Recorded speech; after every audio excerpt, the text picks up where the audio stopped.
The engine is starting up. For launch. GC. Go. Guidance. Go. Fido. Go. Prop. Go. GNC. Go. Max. Go. Eagle. Go. Ecom. Go pending final steps to cabin link check. 3, 2, 1.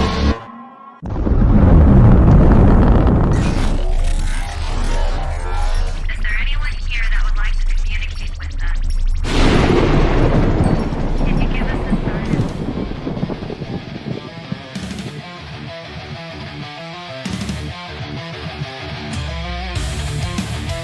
Welcome to the Rift Nation Network, the RNN, putting a slide in your glide and a dip in your hip. Welcome to the mothership, the home of the travelers of the universe.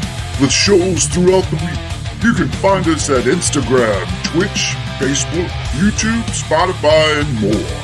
Everything you could want, everything you can need right here, right now. From the paranormal to the supernatural. From comedy to the spiritual. And now, your featured show. Shall we begin?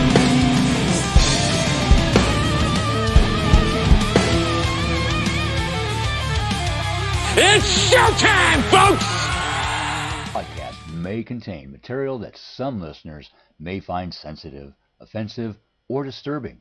We strive to create respectful and informative content, but topics discussed may include mature themes such as violence, explicit language, or controversial subjects, triggering content including discussions related to mental health, trauma, or other sensitive issues, explicit language. Occasionally, our guests or hosts may use strong language. While we aim to handle these topics with care and empathy, we encourage listeners to exercise discretion. If you find any content distressing, consider skipping or seeking support. Remember that this podcast is not a substitute for professional advice. If you need assistance, please consult a qualified expert.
Good.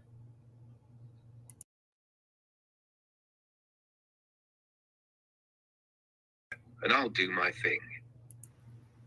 Good evening, Doctor. Would you like to do the introduction, sir? Good evening. Absolutely. I'd love to do the introductions. Welcome, travelers, to another exciting episode.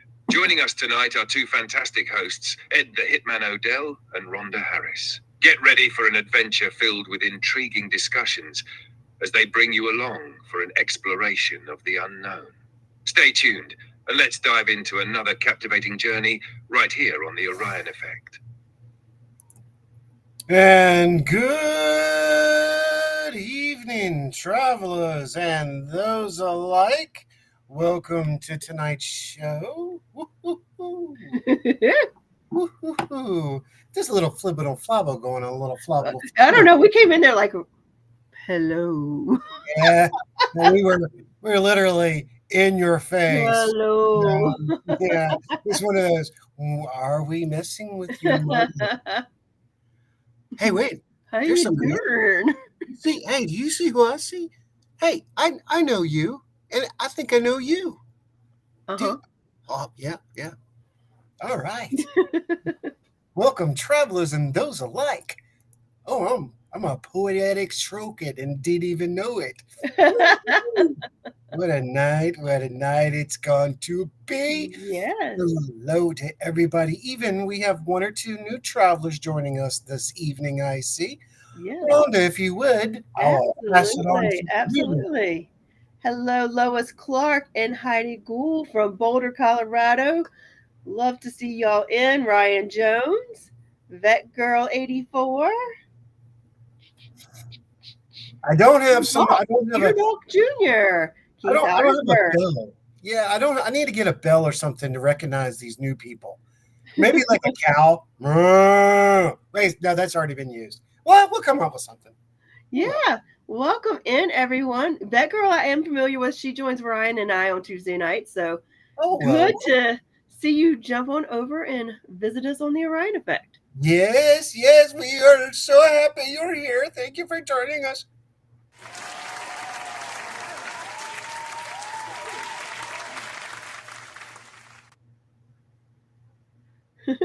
This is gonna be an interesting night, you guys. It's a free for all. Y'all know how these. That's a good thing, though. Free for alls are fun. It is. They are. Actually, this is really going to be interesting because I've been pondering a few things this week. Uh-oh. Say not, but true. But true. Hello, Pete. Sorry, sir. I see you. Hello, and welcome, everybody. Hello, welcome to the show. Come on in, have a seat, join in, chat, ask your questions, and create a conversation. That's what we're all here for. That's right. Well, I know you've had a busy weekend. I've had a busy couple of weekends. That's true. That's true. Good things coming out of your camp. Yeah. I would say a lot of people are talking about you. You've got a little buzz going on. I have a buzz. You got a little buzz going on. It sounds like you're the buzz of the Central Virginia neighborhood. I had no idea. Yeah, seems like idea. things are going good. Things are going good, and it sounds like you did a hell of a job for your first time lecturing. Yes, thank you. Let me tell you guys about that. I'm gonna let all the secrets out the bag about that. Okay, I'm sitting back. My turn.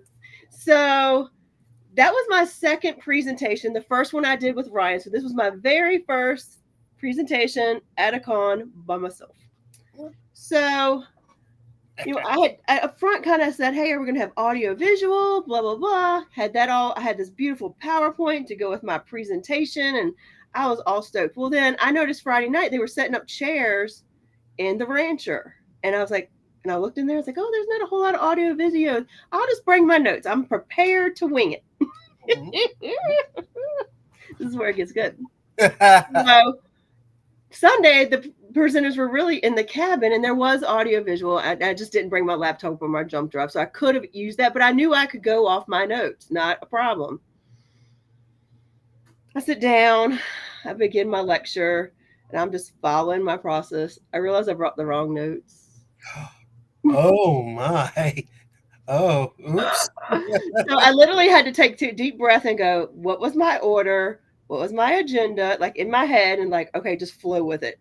So literally my talk was done off the cuff. Unscripted. Scripted, but not scripted. Sometimes. Oh my gosh. I was like, I can't, but what are you going to do? You're in the middle of it. All you can do is take a deep breath and roll. That's absolutely right. That's absolutely right. So in that, did Ryan tell you about his first time in speaking and what happened? Pieces. He made me understand he's not a big fan of public speaking and notes. No, it's not. I kind of threw him into the fire pit on that one in 2023 or 2013, rather. Sorry. I was like, no, you can do this, man. I know it. You've got the setting. You can do it. So I threw him to the lions. And ironically, as his starts, we were right next to the railroad tracks. And this was at Gordonsville.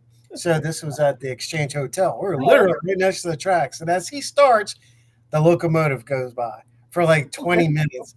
So he's speaking up and trying to deliver this thing. And he's just, it was just like, yep, the train will get you every time. Yeah, I mean, I figure now the fact that I did that off the cuff, truly with no notes, I'm good to go from here on out. It can't get worse than that.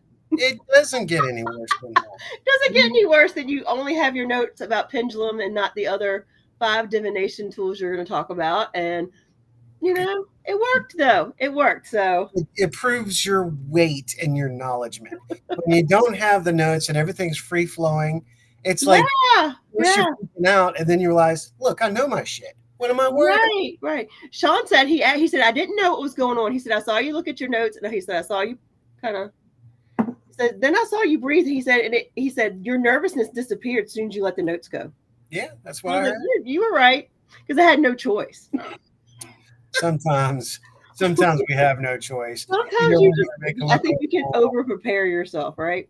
Yeah, sometimes that's true.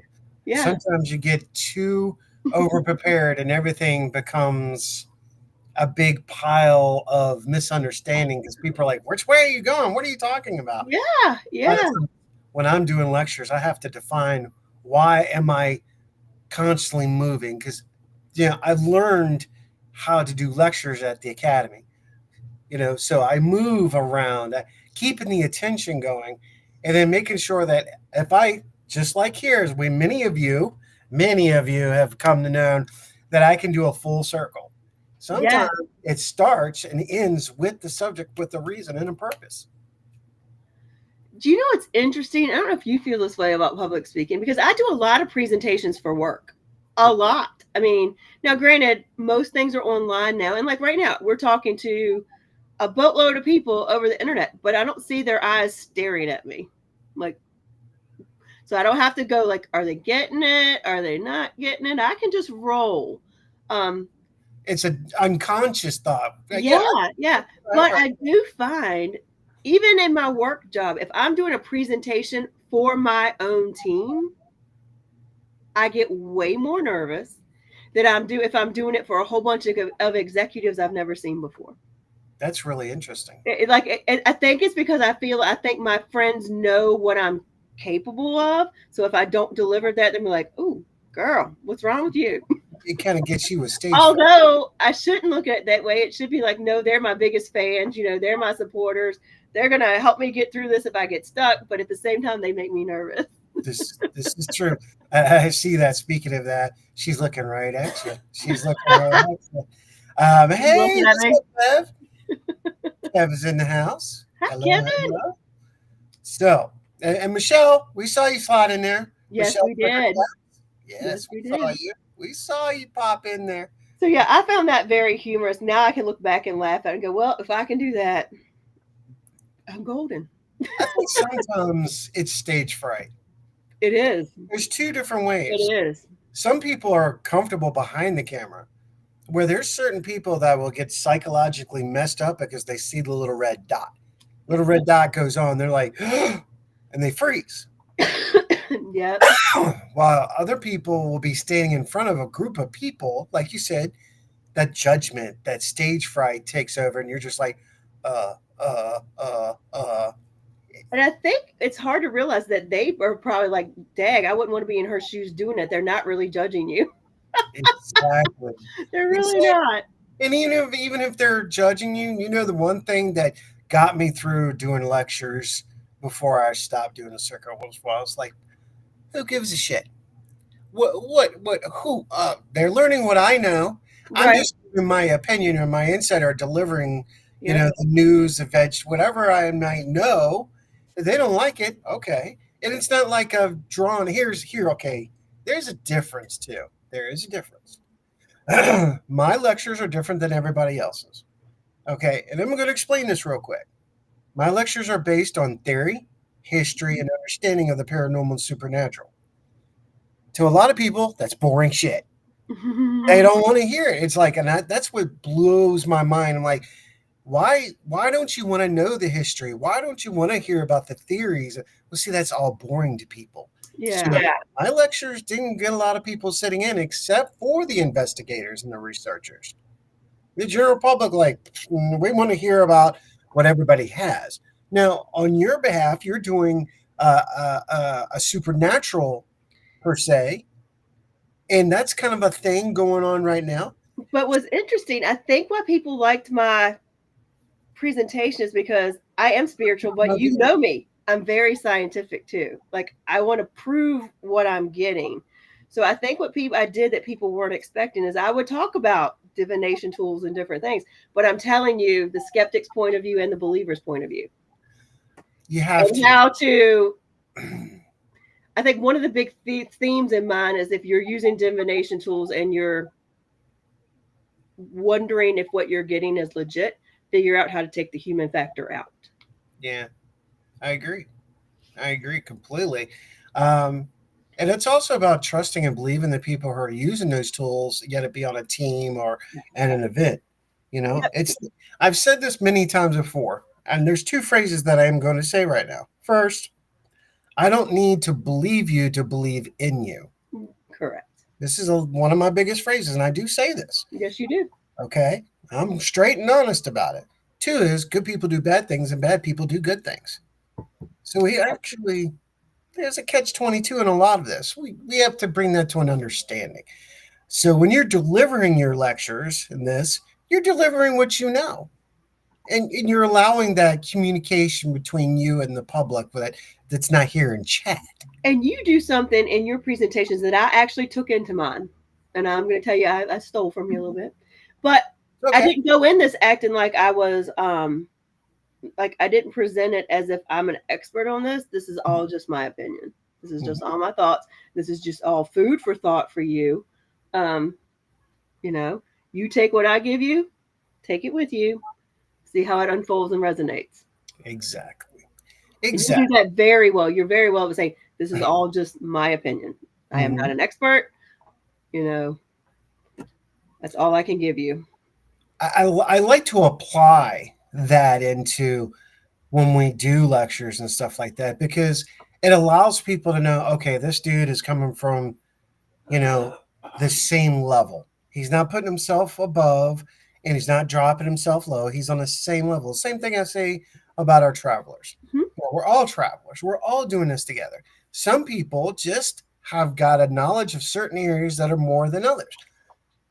Sharing of knowledge helps us all grow. So knowledge is power. And if we can hand you the key to open another door in your mind, that's what it's all about. Kind of like tonight. We may tickle your brain tonight because there may be a few things we talk about in the next 40 minutes. And I know there will be. But I did want to open this door and allow your freedom to speak out tonight. Thank you. A lot of people here that have been with us for a while know that usually I'm very dominant at this show. I'm usually the mouth of the South. And, you know, I'm understanding that. It's just Howie's personality, though. That is your personality. I mean, you're just kind of a presence. You always have been. There is a presence, and I'm just a mouth. And so it's got a lot to say sometimes. Sometimes I say nothing. And that's when people get scared. Like, why doesn't he say anything? I don't know. We'll find out later.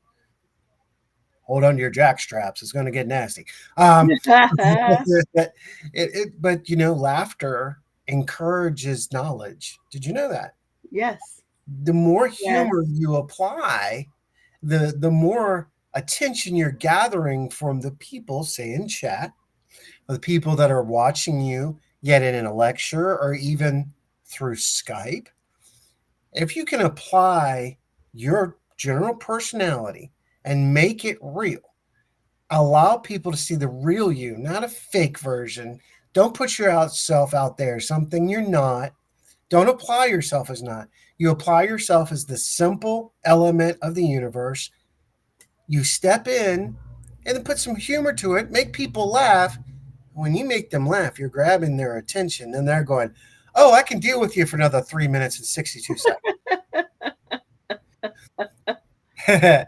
Knowledge is that too. We have to be aware when we're doing these lectures that the human attention span is only 3 minutes and 36 seconds.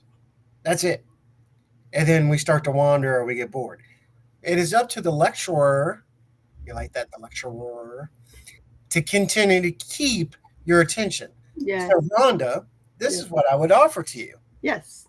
A, have you seen me maybe lecture once or twice? Mhm. Maybe.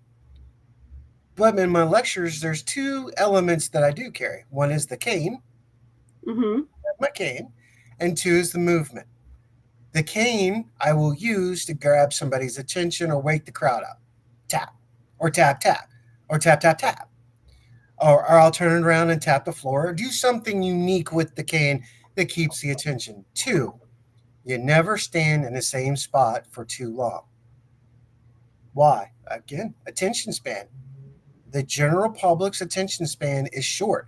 That's why some of the greater teachers are those who get in cosplay and some of those who are constantly moving around the classroom because you're still triggered in on what they're doing. It's not a boring sitting here. It's where the hell's he going now? Why does he keep pacing? When my last lecture that took place was at St. Albans Sanitarium, right down the road from here right now. And a lot of people came up to me and said thank you. They really appreciated it. I did it on theory and the illusions of the paranormal, which is another great subject. And I don't understand why people don't want to jump into that one. Like illusions, come on, just that name. There's a lot of debunking that can be done in explanation of why paranormal could exist or do. So when I applied that, I was able to apply the personality, apply the look. That day is when I was wearing the big black hat. Mm-hmm. Kind of looked, like Jack the Ripper on crack. That thing going on. But cosplay, putting yourself in your personality is grabbing attention. Yeah. Interesting. Very interesting. We get into human psyche that way. Yeah. We in my day job, there was a period of time where we were rolling out software throughout the company, and we used to actually go on site with a bunch of laptops and train everything hands on. Where it got to the point the company's like, yeah, you need to figure out how to do that online. And it wasn't just presentation for presentation and like knowledge transfer. It was actually training someone how to use something. Mm-hmm. And we learned that even if you needed to do a session that was an hour or too long, you try not to go over an hour if you could. But if you had to, max an hour and a half. A, people can't sit that long. Correct. B, at some point they'll start multitasking, start paying attention to something else. So the other thing, you've already given them a perimeter. Right. You had to give them breaks, not even breaks, just mind breaks, where you would just do like one of what they used to call the icebreakers. Like you teach for a while, and then you do some icebreakers or polling questions or something to keep them engaged. Because otherwise you start losing them after about 5 or 10 minutes. Yep. And then they might snap back and then you lose them again.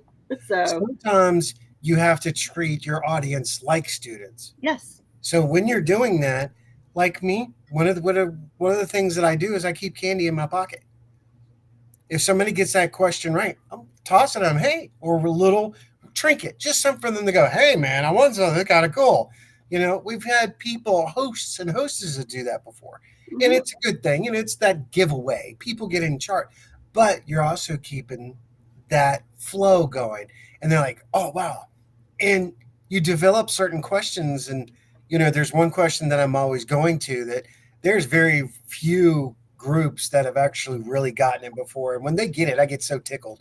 So I'm not going to say it because if I do go and do a lecture and you come up, that's the first thing I ask. And those who've seen my lecture will go, oh, I know exactly what he's talking about. And it gets us every time. Yeah. Yeah.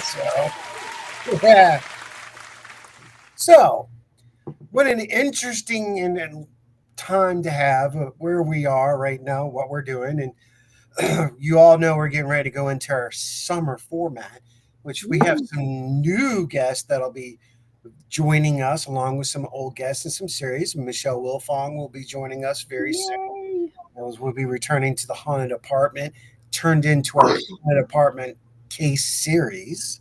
So that's really cool. We're all investigating together.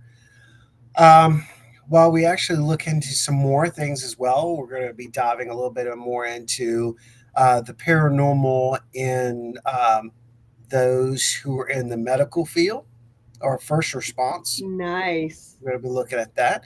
Hopefully, we'll be able to get a few people that have served in our militaries to come and talk about aliens and the paranormal, maybe some of the things that they've seen. We'll see how that goes. We've been trying to do that for a period of time. And the thing is some people are willing to talk about it, some aren't. Right. But at least we're given an opportunity to talk where people here with us want to ask those questions. Right. So, with that being said, with those questions, oh, yes, that's right. Let's go right to the questions and make you people think. I want you to ask the questions. I want you all to go, well, wait a minute, and what if? And I knew Pete was here, so I know Pete will jump in. Lois will jump in one while. I know Kevin will jump in and drop this. I know Michelle will once in a while ask. Yeah. So, and Heidi. Oh, Miss Heidi. We saw Miss Heidi. Yeah. I saw her. There she is. There's Miss Heidi, one of our magnificent travelers who constantly promote. She does. Yes. So, travelers and those alike, and Rhonda. Yes. Medium Rhonda Harris.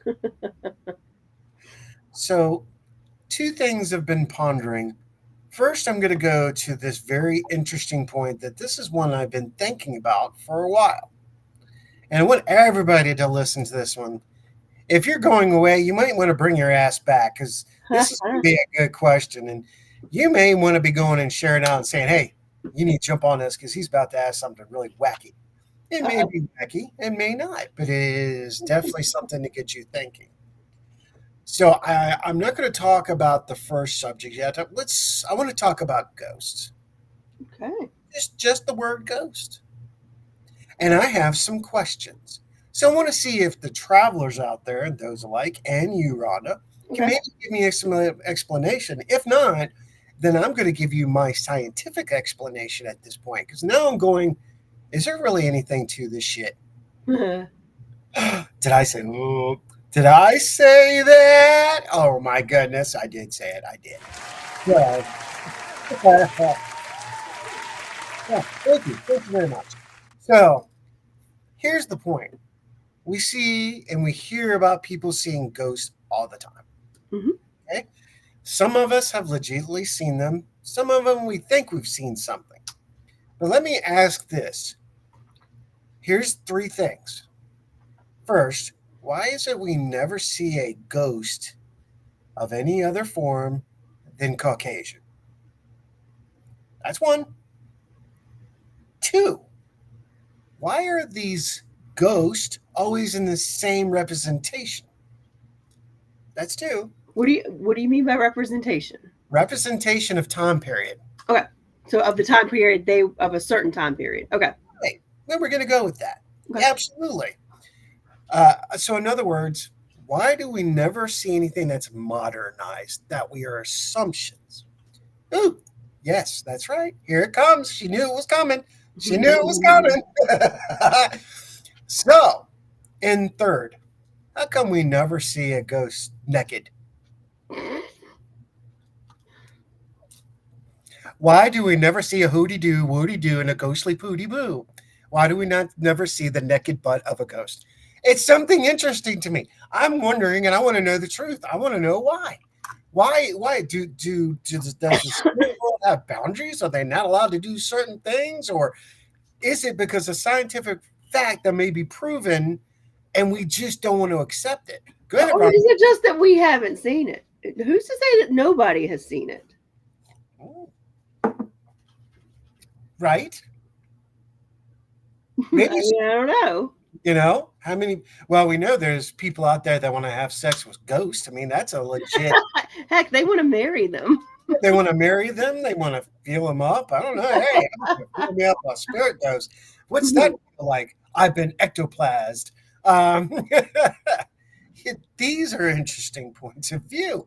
These are the things when you step outside the box, you have to ask and go, why, what if? Oh, here you go. There you go. We'll know that.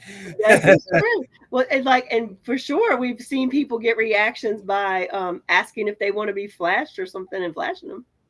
We've seen groups get responses, so clearly they want to see us naked. So See? Now, yeah, I don't know. why don't we have a flasher ghost come past? Woo! But I don't know if I want to see a flasher ghost. I might not be able to quit laughing. I don't know, but these are the things that actually got me thinking about a lot of stuff. Hey, what's up, Robert? Robert says hello from the bunker, Bond Under, Virginia. Ghost Butts. Hey, we got your attention, didn't we, Robert? Oh, Susan's here too. She's like, late, but I shared out. Excellent. I like that one. Kevin's like, well, you might see him if naked, if you invite it to be naked. Well, that's the point right there. Okay. Good. But would anybody really want to be on that recorded EVP says, "Can I see you naked? Come back out here naked." Oh no, I do it in a heartbeat. I mean, Lois goes, yeah, laughs her butt off. But you think about this, you guys. It's a perfect point. Maybe this is something you need to add to your repertoire on your EVPs. What kind of response would you get? Hey, can I see your bare ass? Show us, flash us. I'll moon you if you moon me. Right? Maybe you need to be carrying ghost beads around with you. These are the things I'm thinking about. And I'm like, this intrigues me. Now, though, what is interesting too, but a point with that, maybe it's just because is it really that so few people have been are able to or have had the privilege of actually seeing the full body apparition? Mm-hmm. Not everybody has. I have not. True. I've caught glimpses out of the corner of my eye and flashes, but to be like, oh, that was a full body apparition, I have not. Mm-hmm. That's I'm waiting for the day. I've seen a crawler, but I've not seen a full, so that I could say that was a person. Now, let's go back to the crawler real quick. Let's talk about the crawler for a second. And we're going to come back to the dressings and, the society and all that to this question again. But going to the creeper, I've come to understand in my research that it's not what we think it is. Right. Yeah. There are two possibilities. Yeah. First, if you see the disfigurement of the late 1800s to early 1900s, there were certain people who walked like a crab. Yep. They had, there was a deformity, and I cannot remember what it is. Please do not ask me. It was not MS. But it did make them pop their elbows out, their legs squirt in. Mm-hmm. So they went down on all fours. That's how they walked. So we hear about these creepers, majority where? In asylums, sanatoriums. Thank you. It makes you wonder, and back in that day, in that time period, that's where somebody with those kind of afflictions would have been put. Exactly. Because the family did not know how to deal with it or embarrassed of. Correct. It's the same thing as women back in the day. Mm-hmm. You wanted to shut a woman up, you sent her to the asylum because she was not in her right mind communicating with her man figure. Mm-hmm. So they can send you on off if you're a mouthy individual, which is sad, but it's part of our history. It is. You got to take the good with the bad, and you got to take the bad with the good. Robert says maybe because when they die, they have clothes of some type on. Okay, yeah, but again, if that's the case, the other theory is they can portray themselves as they want you to see them. That's interesting. And if that's the case, how come we don't ever see aliens with schlongs hanging out? All right, little gray alien, third leg. I don't know. They have reproduction. How do they reproduce? All right, so that I had to throw that out there, you guys, because it's true. Right. These are truthful questions that we tend to not go to, and we really should. I mean, think about it. So, to the crawler, I'll give you that. Now the red eyes, I can't explain. Yeah. But even in then, is it a reflection? Our eyes can look red in photos. Like, are we just seeing a reflection off something that's making the eyes look red? So photosynthesis through our own eyes, being that camera lens to another dimension, possibly could. I see. I've never seen the red eye factor, so I can't say if it looks Yeah, like. I don't know that I have too. I just saw what was, looked like something walking on four legs Right. or multiple legs, which, yeah. Intriguing enough. I mean, that's going to make you go, "What the fuck?" Yeah, I get that. But look at the general locations of where these sightings are, and it kind of gives away to the actual answer. Yeah. It really does. It just takes a little common sense. Yeah. Little common sense. Now, this is one of the things I talk about a lot, and some people said they have, and that's great. But on the majority of the sightings that people are experiencing, majority of it, the spirit or the ghost is Caucasian. Why?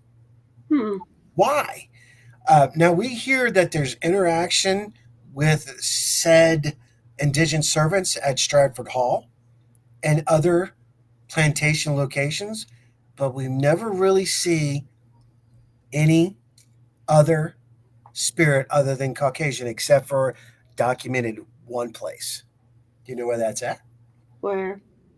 Huh? Where? Monticello. Okay. Okay. Thomas Jefferson's girlfriend has been seen walking in the garden. Now, that's the only recorded evidence of someone other than being Caucasian that I am aware of. Now, quote me if I'm wrong. And by all means, please share that information. Go to Google right now, travelers. By all means, go, oh, well, now that he's saying that, let me go look up black, white, Asian ghost. Go look up African America or Africans or Asians or any, even Irish are going to come across as Caucasian. Right. Now, there was a lot of Asian and Irish here as well. So the interesting part to what that comment is, it's not a visual, it is an audio. A lot of research I have done has been here in the Shenandoah Valley, and I have picked up a lot of German and Swedish and Irish. So those EVPs I have caught here. But that's intriguing. Have you ever thought about that? Not really. I think because I do spend a lot of time at Belgrove, so I also have not seen any apparitions, but we have picked up like what sounded like tribal chanting. We picked up Native American chanting. We picked up somebody speaking in Spanish. Something that sounded like bongo drums. Mm-hmm. So, I really can't say that's what I'm going to put out there to the universe. I want to see a true spirit of someone who worked there. I want to see true spirit. Allow me to see true spirit. If that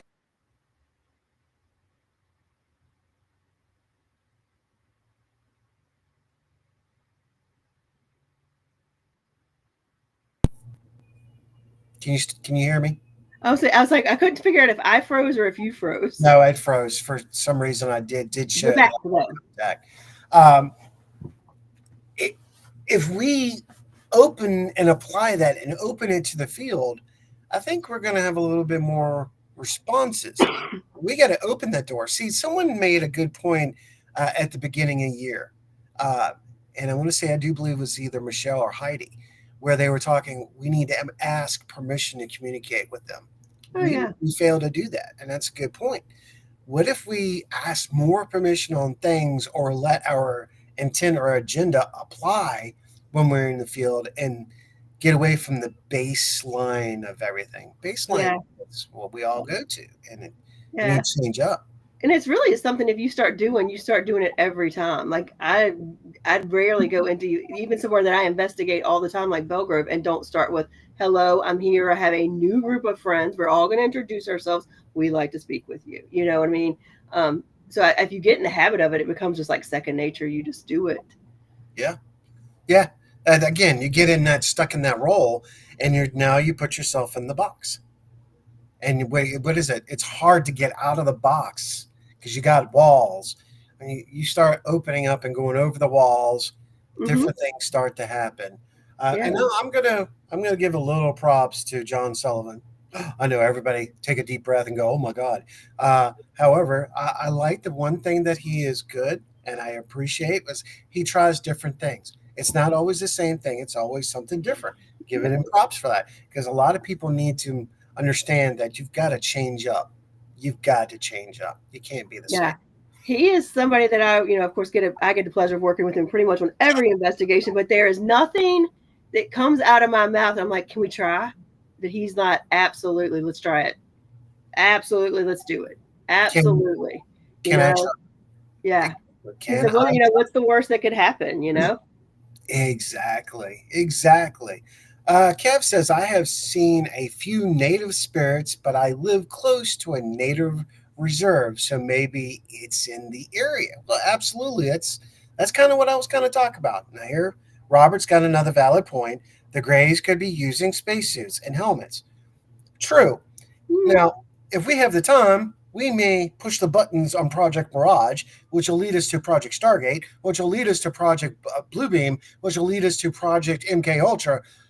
Oh yeah, that rabbit hole can be very deep tonight. Ooh, maybe we should do a series on that, like one each show, and show the progression. That would be quite interesting. Let's do it. That would be quite, especially for somebody like me that there's so many projects and they built. I get overwhelmed, so that would be something maybe people would understand that a little bit more. It's just a thought. Maybe we should start with Operation Paperclip or pre-Paperclip to maybe the research by the Nazi regime, which explains a lot, and then move it forward. I think that might be a great idea. We'll make that a series. A series, like a once a month series, and we get to the end. Yeah. Yeah. How? What is this? How did conspiracy come about? Yep. Why is this conspiracy? This and the fifth. Ooh, I might learn something about space and aliens yet. Hey, you might be there already. We might be rolling with it. She said, seen white and native and have encountered black as well on the lesser scale. Okay. And then I wonder too, this came to me, and this is just one of my Rhonda's random thoughts. Rhonda's randomness. Well, we got a new segment. Rhonda's random thoughts. But you were talking about, but you notice everybody when they say they see a ghost, there's always kind of like a light around it and something like that. And it's clear, but it's not clear, or it's translucent.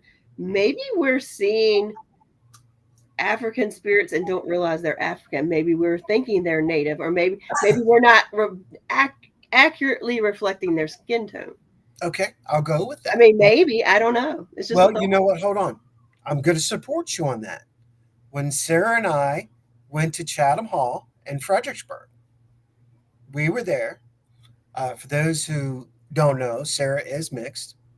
And as we were walking through, she gave me a lot of great information. Like the children were around her, like they knew her, but kind of like the teacher or someone like that in Nancy. And that was intriguing. We'll be returning to Chatham Hall hopefully soon. No, Chatham Hall is not someplace you can go inside. You have to know people to get inside. But I do know people that may allow us on the outside. So ASPS may be taking a voyaging with the team out there, and we're going to do a little exploration of the grounds. Because I know the lady in white has been seen in multiple locations, not just the front. And this is by someone who used to live there. So he will be joining us, and I'm excited about that. Now, going back to the original conversation where we're talking about. So color could play into it. It very well. Maybe it is something, pigmentation. But you want to hear something weird, Rhonda? What? Do you know all the apparitions I have ever seen have never been like that? Really? I have never seen an apparition that is in that white light or that's pigmentation. Everything I have seen or experienced has been a solid body form. Okay. Even Miss Floronites at Selma Mansion, when I saw her cross from one bedroom to the other, she was a perfect. I mean, when I say perfect, I mean perfect silhouette of her going from one room to the other. And of course, shadow person, but her silhouette was absolutely perfect. You could tell exactly who she was. And I was like floored. I'm like, oh, holy crap, I just saw that. Because it was 3 o'clock in the afternoon. I'm pulling up her sleeping gear to go in the room. And as I'm coming up the stairs, she goes, whoop. And I'm like, whoo, okay, now we're rocking.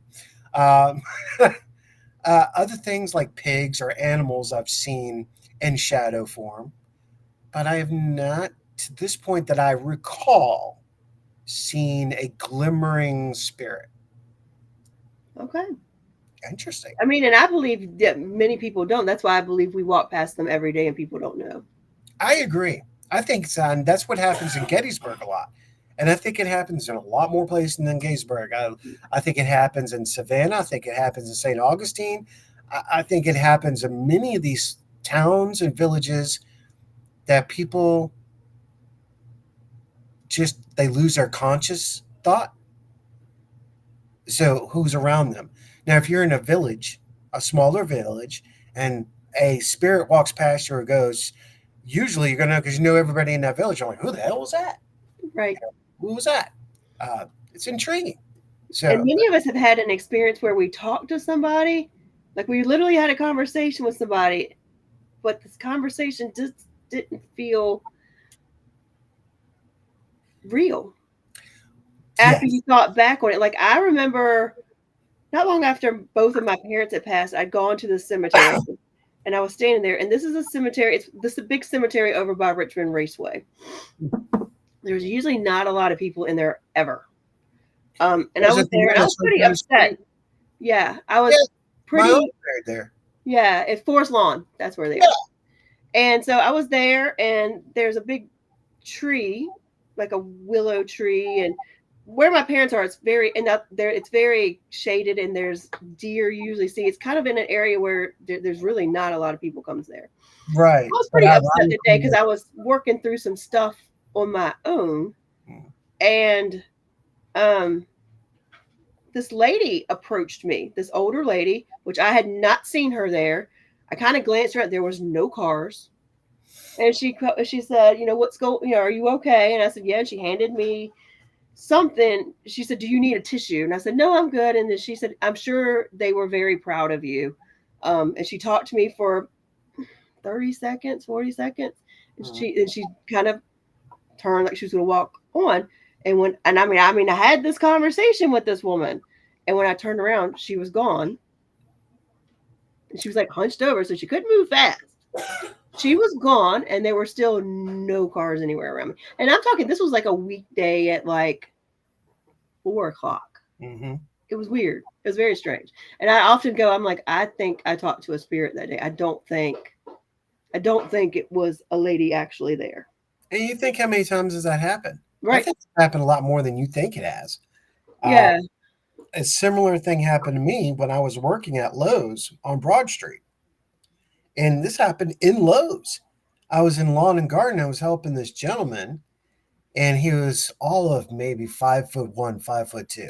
Kind of looked like my Uncle Henry, but it was not him. He had a beard and shorting of hair, the whole nine.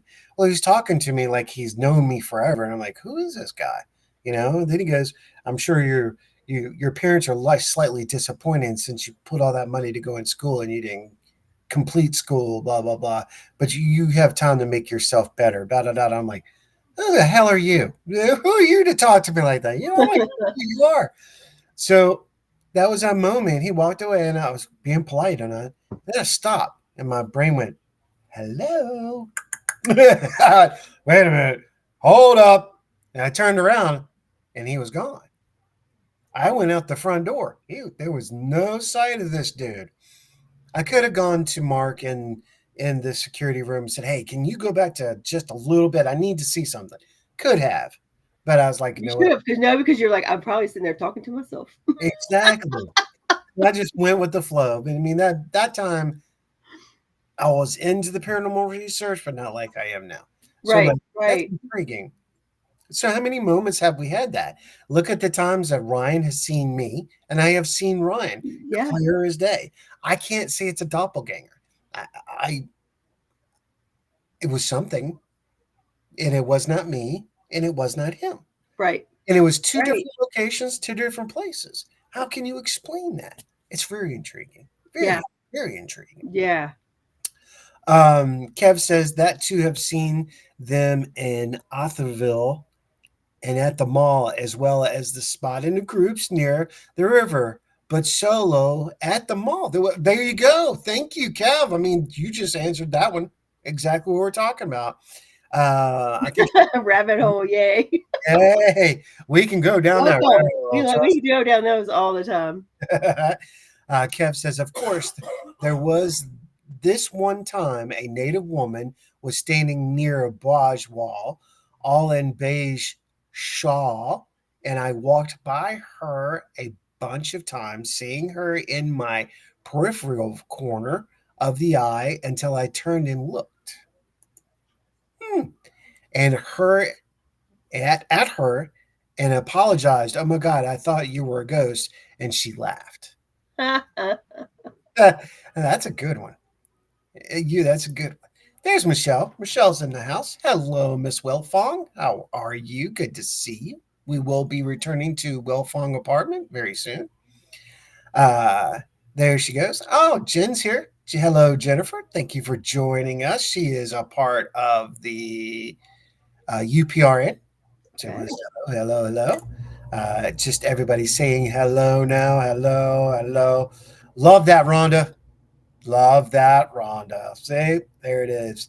Vet says, Kev, I believe it at this point. Seen too much not to. And so there you go. There is a lot. So There's what a do you think? That brought a really interesting question because a lot of times we'll ask on investigations like, "Do you see us? What do we look like?"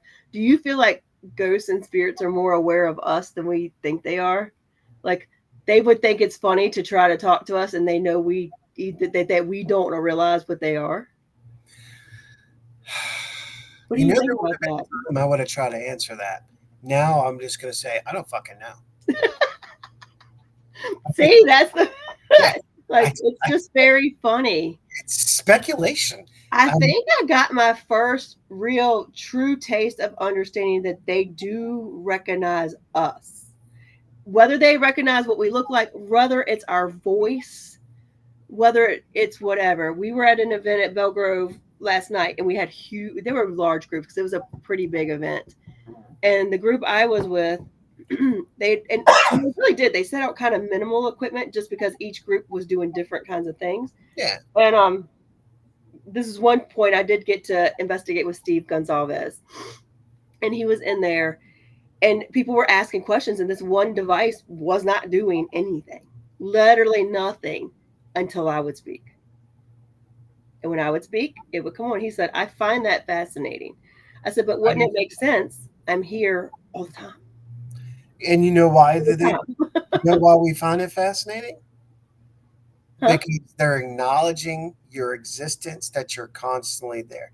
This is some of the things that I teach anybody that comes to the Paranormal 101 classes, the classes I may put on. That's one of the things I tell them to any team. Don't just research one location one time and think, okay, that's it, that's a wrap. No, it doesn't work like that. You need to investigate a site for at least 3 or 4 times over a period of time to get an overall positive, negative results, if you will. However, one time's not going to do it because just like if you're at a public investigation or any other investigation, that's I like these new things. That they need to build that trust, and sometimes trust is built through energy. Hmm? And maybe it's our energy signature that they recognize. Maybe they're like predators, and that's how they see us. Who knows? I don't. People say that's why dogs and cats can recognize spirit because maybe spirit sees as cat and dog. I'm like, I don't know. Yeah. It was very interesting that they definitely would respond to my voice. The other thing I questioned is, because we investigate these locations in this location all the time, we usually have like gobs of equipment. We've got different things everywhere. You know what I mean? Mm-hmm. And they had one device in the middle of the floor. Like that's what we were trying. And it was like I actually said it out loud. I was like, I wonder if they're confused because there's like only one shiny thing in the room. What if that's the problem with a lot of investigations? You're putting too much shit out there. Maybe you're confusing them, and the energy changes because there's too many pieces of equipment, which Maybe. throws their possible senses off. They're like, "Where the Or fuck?" this one, because they're so used to multiple things to figure out which one works for them best, they were like, what is this? Where's the other ones? Yeah. Maybe we've made them kind of bougie. Maybe they want to see all the toys. I don't know. But it made me curious as like, is that a thing? Which, to your point, does that mean as you come in, you should slowly, gradually add different pieces and not bombard them all at once? But it was kind of interesting. I was like, well, do they find it weird that there's not flashlights? Do they find it's not weird that there's things that are already lit up in the room? Mhm. It just made me curious because that's what they're doing with us. You know what I mean? Right. No, I totally agree. I mean, the one time that we had a mass haunting at that location you were at last weekend was during National Ghost Hunting Day. Mm-hmm. And the two gentlemen down in the basement area didn't have anything but their cell phones. And the image, the entity was actually caught on one camera, and it was only one camera down there. And all of us, and I think it was at least more than 60 people, when she turned the set around and got everybody to see this entity poking from behind the column. That was one of the most validating pieces of information for me ever. Because do you remember before that, our group, because I was with you, we were in the basement. I kept saying, I feel a woman down here. I feel a woman. Yeah. And everybody was like, nah, not down here. I'm like, I'm just saying what I feel. That's just it. Was that the same night of the? Yes. And then it the- came up, and it was, they looked, at that point, we know that entity down there can shift. But it showed itself as a woman with a dark bob. Right. Yep. And that was the infamous flashlight in the butt night. Ah, yes. Yes. Yeah. That was another. Yeah. So it's just very, you don't have to have a lot. It's very fascinating. But that was the first time I was like, you hope they remember you if you visit a location all the time. But that was my first validation. They do. They 100% do. If they're neutral or positive. Right. The demonic or malicious malevolent, hey, don't remember me. I got to get the hell out. I gotta go. Don't look at me. Stage left. It's not me. It's not me. See ya. Yeah, that was not me. That was somebody else, and we'll come back to you. All right. Oh my gosh! Yes. Did you remember that? Yeah. The table tip after you start. Well, that's what I found with table tipping. The more you encourage them to tip the table, the more they will do it. John and I had a very this was just John and I goofing off last night with like maybe two other people in the room with us. I'm trying to remember who all was with us. And we pulled one of the tables out. It wasn't even the one we usually use, and decided, hey, let's see if we can get the table to tip. And like there was like four of us in the room. It wasn't even like a group thing. We were just passing through there. This table, we got to spin the top of it in a circle. It was the wildest thing. And then we're sitting there and we hear, because there's a lot of course, this is an old plantation. So there's a lot of like chairs that are leather. So when somebody sits on a leather chair, you hear it. Right. And we all heard somebody sit down in the chair. And we heard them sit down in it again. And so we ran an EVP and said, did you spin the table? No, did you just sit down in that chair? And they said, yes. And we said, did you spin the table? It said, it was me.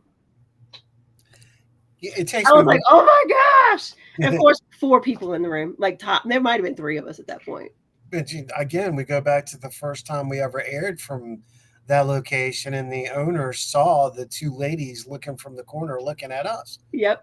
And they're like, oh my God, they're watching you and blah, blah. I'm like, all right, pretty cool. It's all in the perception and how you look. And these days, you just have to go through and open the box, climb over the walls, and get away from the norm. I really think that's... You got to get away from the norm, and you've got to come at it with a playful attitude, I think.